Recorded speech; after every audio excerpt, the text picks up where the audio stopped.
আমি মাঝে মাঝে দেখি সাংবাদিকের উপর হামলা হয়। কেন হামলা হবে আর কেন আজকে আমরা রাস্তায় দাঁড়াবো? আর রাজবাড়িতে আজকে বিভিন্ন জায়গায় প্রোগ্রাম হচ্ছে, সেগুলো থেকে আমরা রাস্তায় দাঁড়িয়ে আছি কেন? কিসের জন্য আমরা এইভাবে রাস্তায় দাঁড়িয়ে থাকবো? আমি চাই না আর আমাদের উপর এইভাবে হামলা হোক। ধন্যবাদ।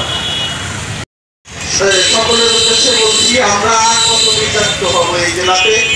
মানে রাজবাড়িতে সাংবাদিকতা করতে গেলে যে এত হেনস্থার শিকার হতে হয়, সেটা মনে হয় রাজবাড়িতেই সর্বোচ্চ বেশি। সেজন্য আমি এই সুস্থ প্রতিবাদ ও তীব্র নিন্দা জানিয়ে আমার বক্তব্য। আমি যদি বলতে চাই, আমি সাংবাদিকতা করি জেলায় 11 বছর।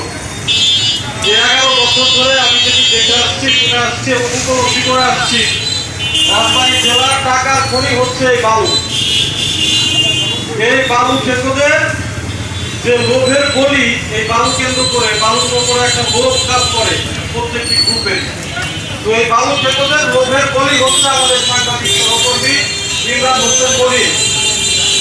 এর কারণ কি, আপনারা যারা সেখানে টেন্ডার ড্রপ করতে গিয়েছিলেন তারা বলতে পারেন, আমরা তো বৈধভাবে ব্যবসা করার জন্য সেখানে টেন্ডার ড্রপ করতে গিয়েছিলাম, তাহলে আমরা বালু ক্ষেত্র হওয়া কি করি?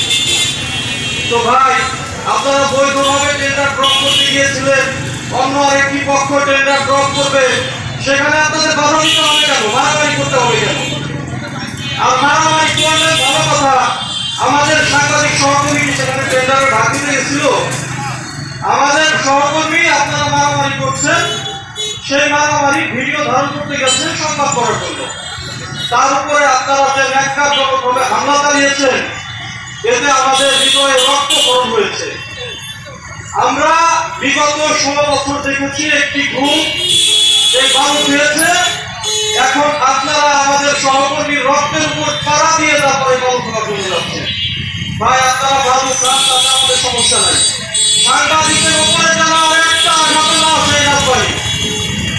আরেকটি কথা আমি বলতে চাই, এতে প্রশাসনে যারা আছেন ভাইরা, আমি দাবি জানাচ্ছি না, এতে যারা আমার সহকর্মীর উপরে হামলা চালিয়েছে, রক্ত ঝরিয়েছে, আমি কোনো দাবি জানাবো না। আমি শুধু আপনাদের বিবেকের উপরে ছেড়ে দিলাম।